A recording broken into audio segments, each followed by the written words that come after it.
এই সানডে গিয়েছিলাম আমার এক বান্ধবীর ছেলের 5 বছরের জন্মদিনে। তোমরা সবাই ওকে আশীর্বাদ করো ও যেন জীবনে অনেক বড় হতে পারে। তো চলে আসি খাওয়া দাওয়া নিয়ে। প্রথমেই ছিল মকটেল, দেখলে আমার ছেলে খাচ্ছিল।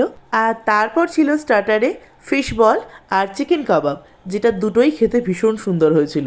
আর তারপরে চলে এলাম মেন কোর্স নিয়ে। এখানেও কিন্তু প্রচুর আইটেম ছিল। প্রথমেই রাধা বল্লভী আর চানা, এই কম্বোটা আমার ফাটাফাটি লাগে। আর তারপর ছিল ফিশ ব্যাটার ফ্রাই, যেটা খুব গরম ছিল, আর সঙ্গে ছিল স্যালাড, খেতে খুব সুন্দর লেগেছিল। আর তারপরেই আজকে শো স্টপার বাসন্তী পোলাও, কাজু কিশমিশের ঠাসা আর মিষ্টি একটা ফ্লেভার ছিল পোলাওটাতে। আর পোলাওয়ের সাথে যেটা সব থেকে বেশি যায় সেটা হলো মাটন। তো এর সাথে একটু স্যালাড না হলে চলে না, তাই আমি একটু স্যালাডও নিয়ে নিয়েছিলাম। পোলাও আর খাসির মাংসের কম্বিনেশন নিয়ে আলাদা করে কোনো কথা হতেই পারে না। আর তারপর ছিল আমের চাটনি আর পাঁপড়, শেষ পাতে মিষ্টি। এখানে ছিল রসমালাই আর সন্দেশ ছিল, যেটা আমি নিইনি। এরপর আইসক্রিম আর পান। আমার ছেলেও কিন্তু ভীষণ মজা করে খেয়েছে সবটা। চলো টাটা, সবাই ভালো থেকো।